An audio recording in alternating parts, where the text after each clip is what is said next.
Hello everyone, today we'll be doing a spark plug replacement on this 2006 Acura TL. Now this is also very similar among other Acura TLs and even the Honda V6s because the architecture of the engine on the V6 engines are incredibly similar. So this will give you a pretty good idea.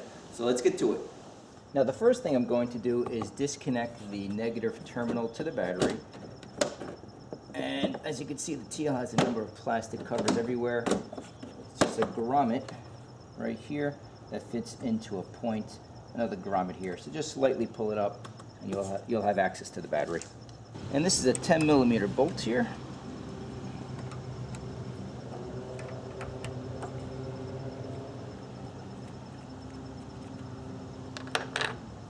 And this prevents any shorts as you work on the vehicle. Okay, now there's a top cover, as you can see here, and there are some grommets in the rear, and on the front you have these flat head plastic screws, which really aren't screws, they're just in place. Once you rotate this 90 degrees, there you go. Then the back again, they're just grommets, just like before. This one's a little chipped up, but it fits right back here in the engine. So in the front here you have cylinders number 4, 5, and 6. 1, 2, and 3s in the rear. We'll grab those in a second. So these are your coil packs. On top you have your harness connectors that we need to remove first, and then the coil packs are held in by a 6mm hex bolt. Now, where my thumb is, just press on the tab. Don't pull from the wiring. Press on the tab and pull up. Okay. And let's go ahead and remove the coil pack one by one. So I'll show you how to remove number 4, number 5, and 6. Once you see this first one, obviously you'll be able to remove these as well. But again, this is a 6mm. And let's give it a good tug. And the reason why I've chosen an Allen wrench here is because you can choose the adapters that you can attach to a ratchet, but it gets very close once you get close to this overflow bottle from the radiator. So this just makes the job a little bit easier, at least for me.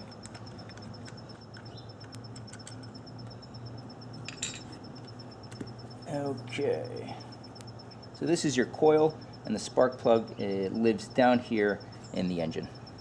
So what I have here is a spark plug socket. These are typically 5/8 of an inch, and then I have an extension. Okay, this just attaches to the end of the socket. The reason why you need the extension is because you'll see how far deep down in the engine bay the spark plug lives. So in this case, for cylinder number 4, this is roughly 8 inches in length. This is a 3/8 drive ratchet.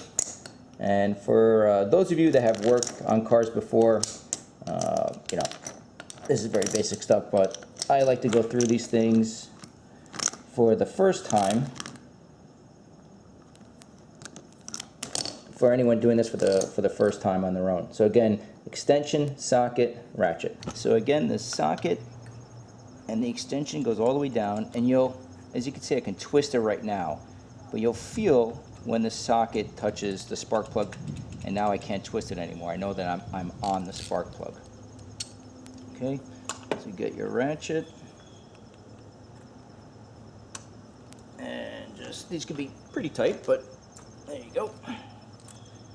So this is an 06, so roughly 12 years, maybe even 13 years old, depending on when the vehicle is built, and sometimes these can seize up. When we install the new spark plugs, we'll use anti-seize compound, and there you go. There's your old spark plug. Now this is the factory plug that came with the vehicle 12 years ago. Still seems to be in good shape. The insulator is not cracked. I don't have any oil deposits on the plug. The combustion seems to be in clean and good running order. I'm just doing some due diligence here. In this case, this vehicle is not driven very often, and winter's about to be upon us, so I'm just catching up with the maintenance items. Also, the air filter was quite clogged, and a clogged air filter can deform your spark plugs. Okay, now when you replace the plug, in this case you can run NGK, Denso, which is also very good. In this case I have Bosch, and this is an iridium plug, so it's pre-gapped. I don't have to gap the spark plug whatsoever. The factory does that for me. Now On the end, on the threads, I have some anti-seize compound. I'm going to put just a little bit on there, and we'll go ahead and reinstall it in the vehicle. One last thing to note, make sure you do use a spark plug socket because there's a magnet as well as an insulator in there, so it holds the spark plug very, very tightly, so when you reinstall the plug, it doesn't drop into the engine and damage the electrode. So just a little bit of anti-seize compound around the threads, and let's go ahead and reinstall it. So just be gentle, careful when you reinstall it. Hand tighten it until it stops turning. Okay. And then we'll just give it, you don't have to over tighten these because you don't want to strip the cylinder head, and that's it.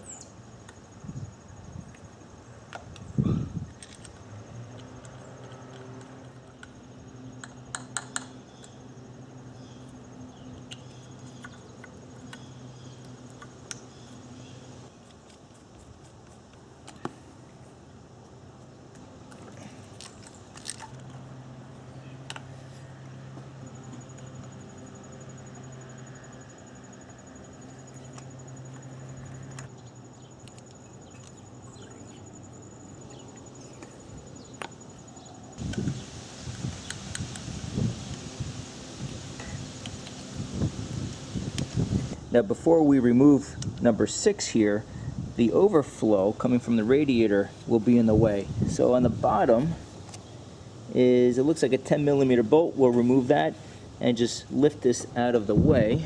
Now obviously make sure the vehicle is cool when you do this. Actually, we'll do this.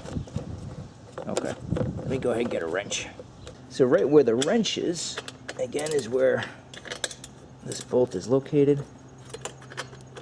And this is a ratcheting wrench. These are terrific to have. If you plan on doing your own auto repair, definitely grab them. Okay, little bracket. And just place this to the side. And there we go.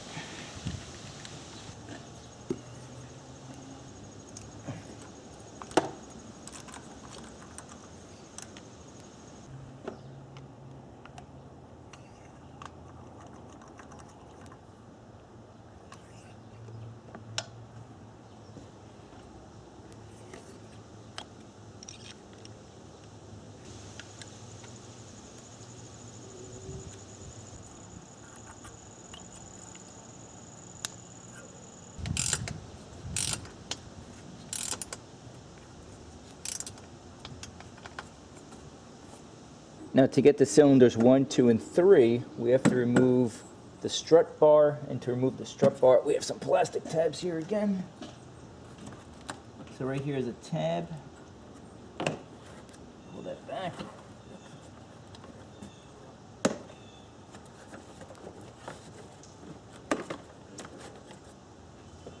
Now let me just show you where these coil packs live. So this is the firewall of the vehicle, passenger side.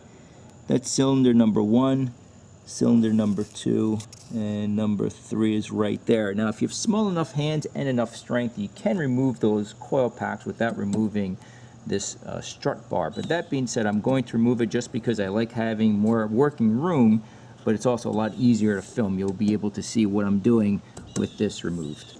Now what I'm going to do very quickly, on the back of the bar is a 10mm bolt. Just see where we are, the passenger side. And then on the driver's side, another guy right there. Okay.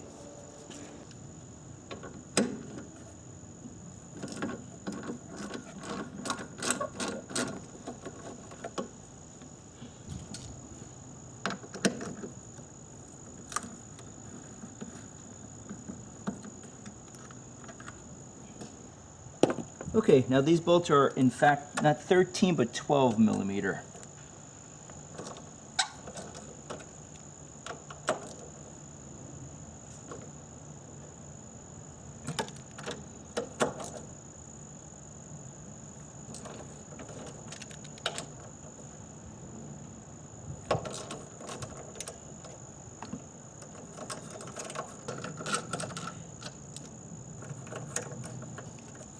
Now, these bolts can be relatively tight. If you have a tough time removing them, what you can do is grab yourself another socket, place it over the end of the ratchet, and have an extension.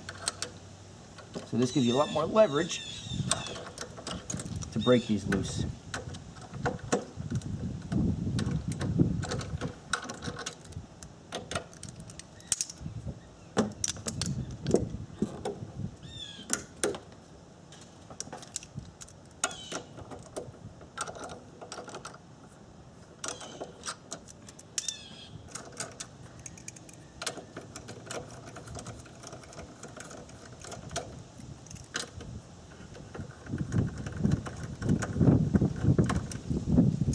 Looks like I did miss one 10mm bolt right there.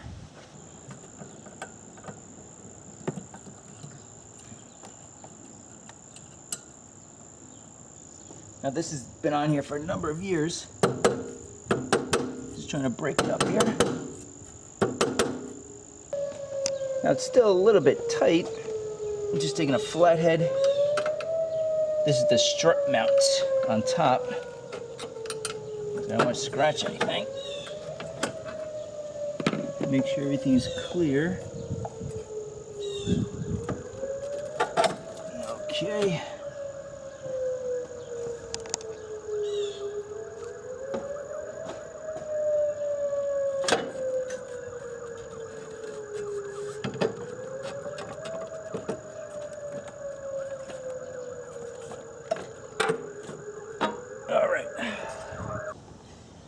Okay, so cylinder number 1 here.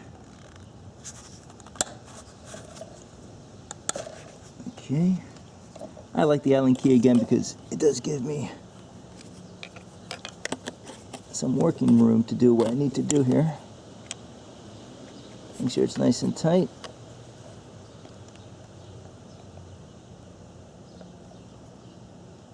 Okay, there we go. And one more right here.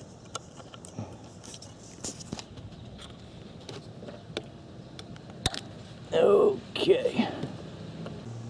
So we're going to start with number 1 here. Again, where my thumb is, press down the tab. There we go.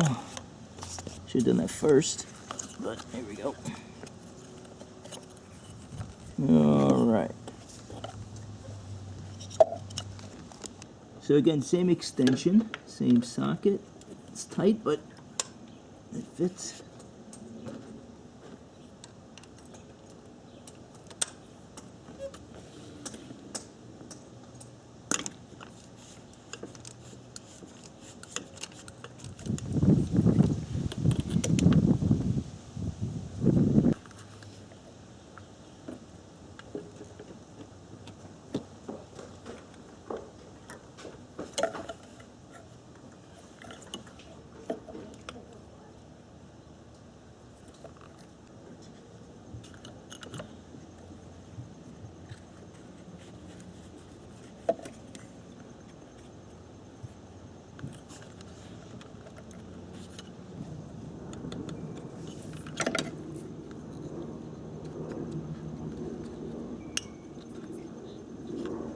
Now for cylinders number 2 and 3, the space is incredibly tight, and the extension that we're working is a little too long. So what I have here, just disconnect this here.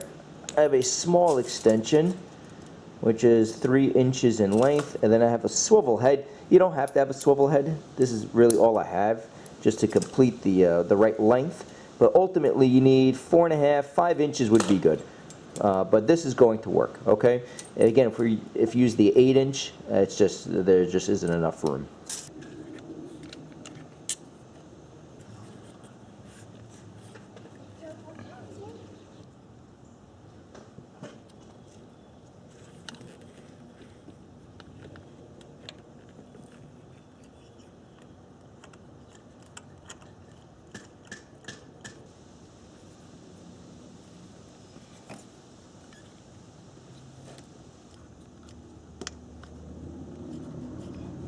Just to give you another view, this is what we're doing.